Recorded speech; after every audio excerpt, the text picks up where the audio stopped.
All right, Coach, we start the second half of conference play at home against Barry. How's the team been looking so far this week? We had a great practice yesterday. I thought it was real lively and execution was good. I mean, sometimes you have guys go hard, but you're sloppy.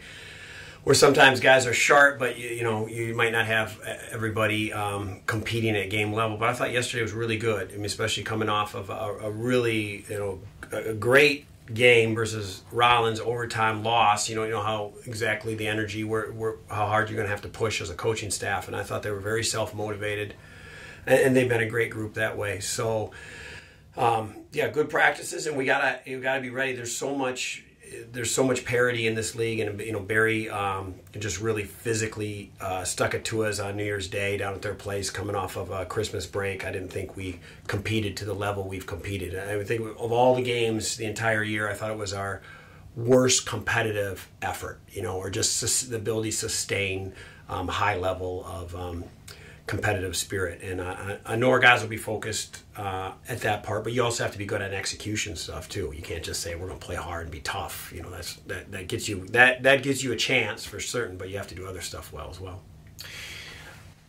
Coaches have different perspectives on when you play a team a second time in the season, that it might be something that could be advantageous if you were on the losing end the first time, that you now know what you need to look forward to. With your coaching style and perspective, do you look at it as an advantage that you're coming in and knowing now from the game film, evaluating Barry, that you know what you need to do to beat them this time? Is that considered an advantage to you, or is it just another game? Or talk to us a little bit how you would analyze that. Well, there's a lot of good coaches in this league, so everybody picks up something. You glean some sort of tidbit from playing them. You might pick up a call. You might, well, that kid's a little quicker than I thought, or whatever it is in live action versus what you get on video. We watch so many hours and hours of video through Synergy. You're able to watch every single play multiple times instantaneously, every action.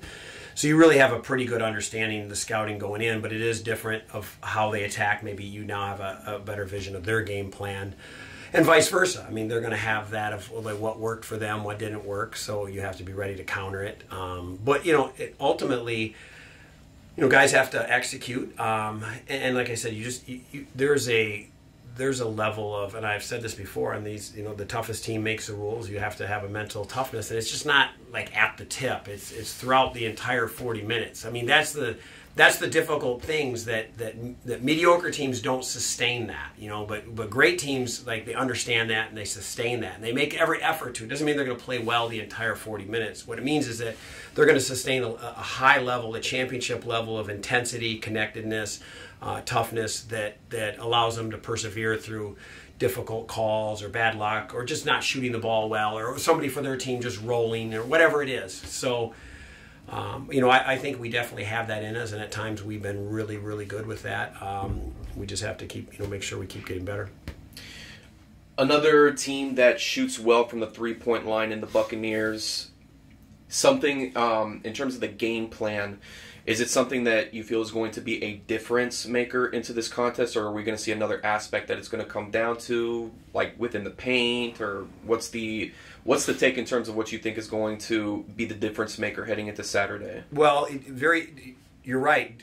Similar great numbers from the three-point line as Rollins. Very different type of team, different style. Rollins was a incredibly. They stretch the floor so much. They have an All-American and Yenner Hutton level player, and this is 7-footer inside. They different, and Barry shoots the ball as well, or actually I think they actually shoot it better in conference. But they're 10 conference games. I think they're the top three-point shooting team in the conference, but more physical downhill. And then they long shots, long rebounds. They can get to the glass on you a little bit. They'll keep pressure on you on the defensive end. It gets a lot of that in transition. They're definitely more of a transition three-point shooting team than like say an example like Rollins is. So you got to be able to, first of all, you got to be able to score the ball so that you can have time to get back. You can't have sloppy turnovers because you're going to create easy shots whether at the rim. We had too many pick sixes at the Rollins games, just some silly stuff. You can't have those in this league. It's just too hard to get stops anyway with the good offensive players. But we also have to be good. It's by pressing up on the ball, being in gaps to protect drives, and then you got to be able to. You're going to be a little bit isolated when you're pressing on the ball and rebounding situations. So guys have to win their one-on-one battles in defensive rebounding. So it's a challenge for sure. it's like a different challenge every night, which makes this league a lot of fun. A lot of different systems, a lot of different styles, but every night there's a competitive parity, and I think that's what our guys enjoy as well.